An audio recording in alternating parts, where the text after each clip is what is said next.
Hey, what's up? This is Rob Caggiano. And I'm Scott Ian, and we're from Anthrax, and you're watching us on Loudwire.com.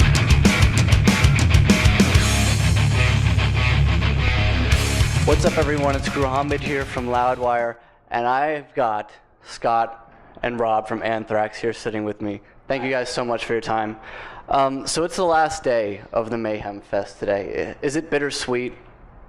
It is. It's been a great 5 weeks. It's crazy because, a month ago when you're starting this thing, it seems like, wow, it seems so far away, and now we're here, and it kind of feels like it went really fast. And it's really a great vibe out here. We've never done a traveling U.S. festival before like this, wow.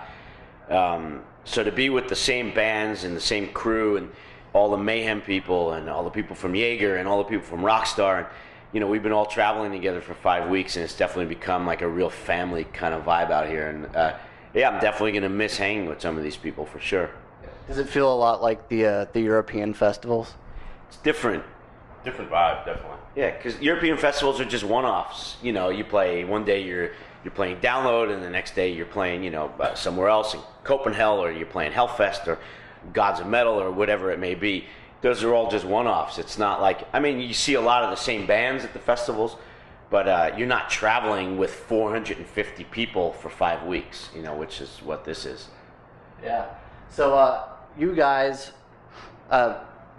told your fans that because you were going to be headlining the second stage, you would just be doing an all-out, like Ramones style blitzkrieg of a set, just like song after song, just a powerful short performance.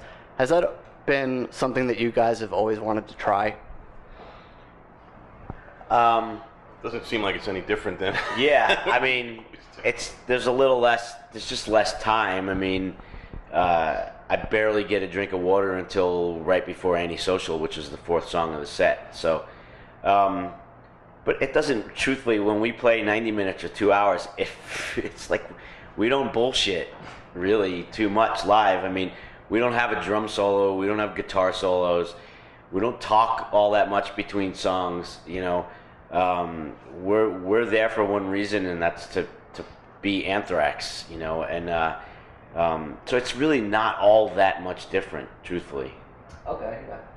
And there's been news of a possible covers EP. I know Charlie said there would be one. I know you said that there wasn't.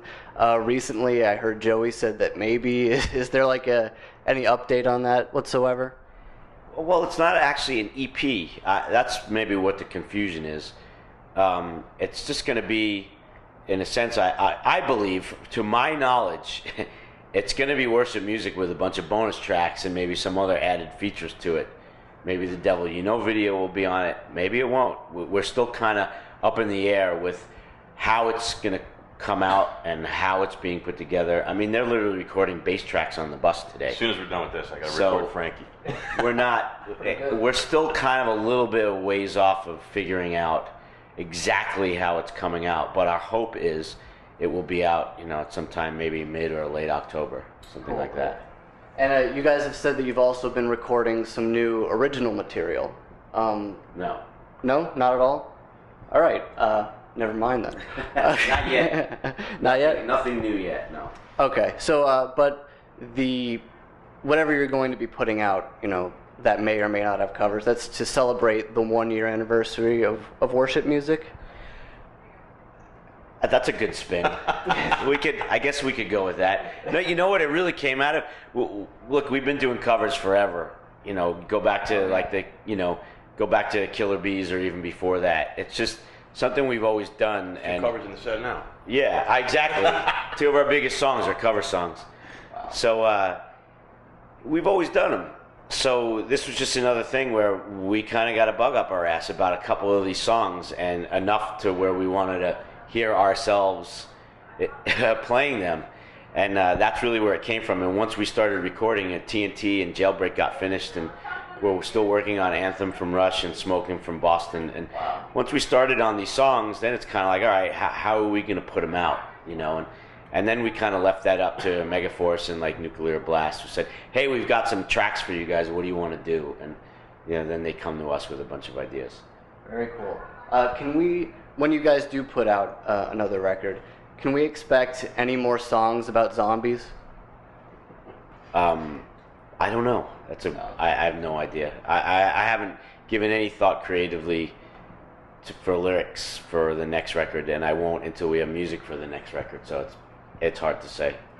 And it's so cool because the song "Fight Until You Can't" has sort of become a modern day fan favorite. Along with a lot of the other classic songs. Does it feel that way when you're playing that live?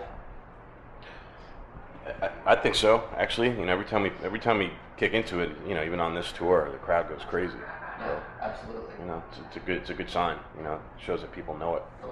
What do you think it is about Anthrax? When it comes to, I guess, making a comeback record or a record after a long period of time of maybe a hiatus.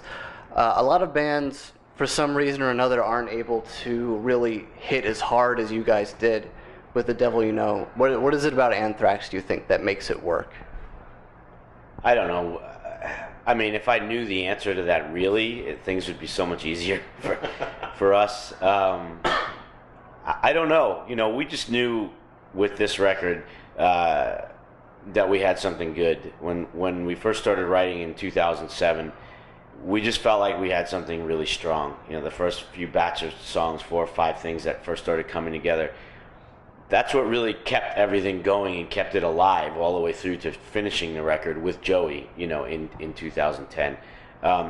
It really, we just really felt like we had something great. And there was no way we were going to let anything stop that from being what it was supposed to be. And we're also we're fans of this. I mean, we're fans of metal. We're fans of what we do, and we kind of know what we want to hear from ourselves. So as you're writing and you're coming up with ideas, and then you're honing it and fixing it, and just trying to make it the best it can be. And because if anything, I could just say we have a really good idea of what we want to sound like. Sometimes it's just harder to accomplish that.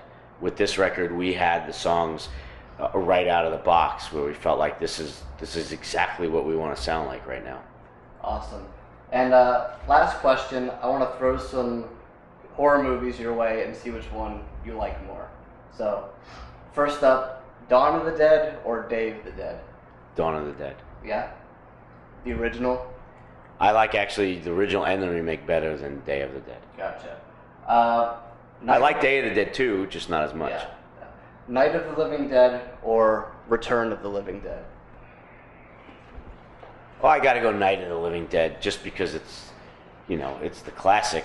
But Return of the Living Dead's a great movie too. I love it. Really fun. Yeah. White Zombie versus Cabinet of Dr. Caligari. You mean the band White Zombie? No, the movie. I know, First, just kidding. actually. You should have went White Zombie or Black Sabbath. That would have been the better question. But it's Sabbath, though. Yeah. I'll go with White Zombie. Very nice. 28 Days Later or Planet Terror? 28 Days Later is pretty cool. That's a tough one. It's a pretty evil zombie movie. I like them. 28 Days Later technically isn't a zombie movie because they're not dead.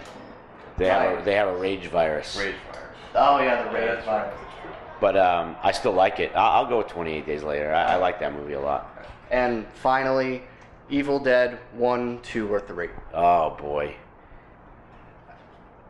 I'm gonna go 2. There's just something about Evil Dead 2 that's just so over the top, and 1 is more of a straight up horror movie. It's less obviously goofy, but the sense of humor of 2 for me is really just what makes it so great. Absolutely. Thank you guys so much. Anthrax.